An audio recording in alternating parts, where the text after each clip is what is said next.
અમદાવાદના બાવળામાં વરસાદથી હાલાકી પડી રહી છે, જેમાં ચાંચરાવાડી ગામ બેટમાં ફેરવાઈ ગયું।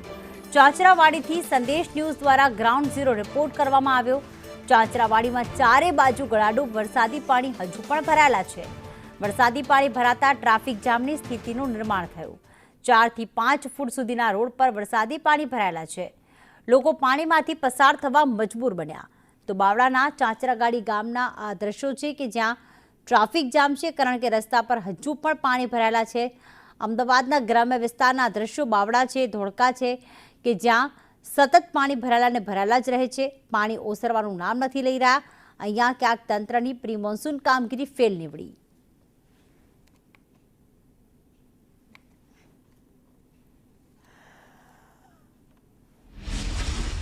આવેલા ચાંગોદર પાસેથી ચાંચરાવાડી તરફ જવાનો જે વિસ્તાર કે ચાંચરાવાડી નજીવા વરસાદના કારણે આખું બેટમાં ફેરવાયેલું જોવા મળી રહ્યું છે।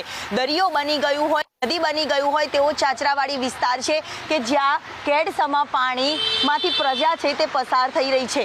મોટી બસો પણ અહીંયાથી પસાર થાય છે, જ્યારે ટ્રાફિકનો સામનો તો બસો પણ ડૂબી રહેલી નજરે પડી રહી છે। આખો જે વિસ્તાર છે તે બેટમાં ફેરવાયેલો ચાંચરાવાડીનો જોવા મળી રહ્યો છે। અનેક લોકો પરેશાનીનો સામનો કરતા નજરે પડી રહ્યા છે। પ્રશાસનના પાપે નજીવા વરસાદે પણ લોકોમાં રોષ અને હેરાનગતિનો સામનો કરતી પ્રજા છે તે નજરે પડી રહી છે અને એક જ અપીલ કરે છે કે આ વરસાદી પાણી કે ગટરના પાણી હોય તેનો નિકાલ કરવામાં આવે। અને અહીંયા આખી પરિસ્થિતિ ખૂબ જ કપરી જોવા મળી રહી છે। અહીંના સ્થાનિકો છે, રાહદારીઓ છે જે નોકરી જાય છે, એમની સાથે પણ વાત કરીએ।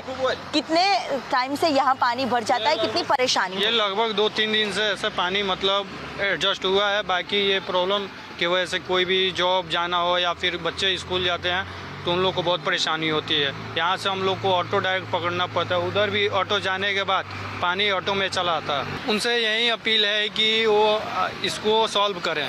मेन रीज़न है कि साइड से अगर नाला दे देंगे तो बेटर रहेगा, क्योंकि उसमें पानी अगर साइड से निकल जाएगा तो बीच में लोगों की ज़रूरत भी नहीं पड़ेगा, आराम से आने जाने में क्लियर रहेगा।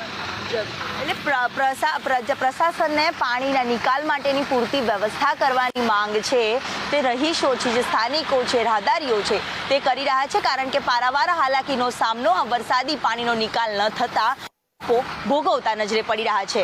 કેમેરામેન મનીષ વાણિયા સાથે દિવ્યા ચૌહાણ, સંદેશ ન્યૂઝ, અમદાવાદ।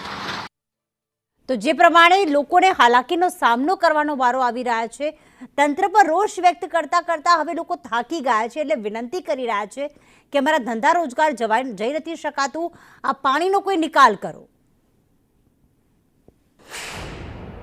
ચાંગોદર પાસે કે જ્યાં ચાંચરાવાડી પાસેનો જે વિસ્તાર છે, અનેક ઇન્ડસ્ટ્રીયલ એરિયા પણ આવેલા છે, જ્યાં પરિસ્થિતિ બસો પણ પાણીમાં ભરાઈ ગઈ છે। લાંબો લચક ટ્રાફિક જામના દ્રશ્ય જોવા મળી રહ્યા છે। ઘૂંટણસમા કેડસમા પાણી ચારે કોર ફરી વળ્યા છે। વરસાદમાં પાણી ભરાય એ તો માનવામાં આવે છે, પરંતુ દિવસોના દિવસો વીતી જાય અને આ પાણીનો નિકાલ ન થાય તેને લઈને પ્રજામાં પણ આ જ બાબતને લઈને રોષ જોવા મળી રહ્યો છે, કારણ કે આટલા વરસાદમાં પણ વરસાદી પાણીનો નિકાલ થતો નથી। 72 કલાકથી પણ વધુ સમય વીત્યો છે અને આ જ પાણીની સમસ્યામાં લોકો પરેશાન થતા પણ નજરે પડી રહ્યા છે। જાણે આખું અહીંયાનું જે વિસ્તાર છે ચાંચરાવાડી એ બેટમાં ફેરવાયું હોય તેવા સીધા દ્રશ્ય સામે આવી રહ્યા છે। અહીંયાથી પસાર થવું એટલે જીવના જોખમે, અને સાથે જ અહીંયાથી પસાર થવામાં પણ લોકોએ હાલાકીનો સામનો કરવો પડે। અહીંયાથી પસાર થવું એટલે મહા મુસીબત કે જ્યાં 5 મિનિટનો રસ્તો હોય ત્યાં 15 થી 20 મિનિટ થઈ જાય, અને એ જ હાલાકીનો સામનો અહીંના લોકો કરી રહ્યા છે। હવે આ ચાંચરાવાડી વિસ્તારમાં બેટમાં આખું ફેરવાઈ ગયું હોય તેવા દ્રશ્ય સામે આવી રહ્યા છે। કેમેરામેન મનીષ વાણિયા સાથે દિવ્યા ચૌહાણ, સંદેશ ન્યૂઝ, અમદાવાદ।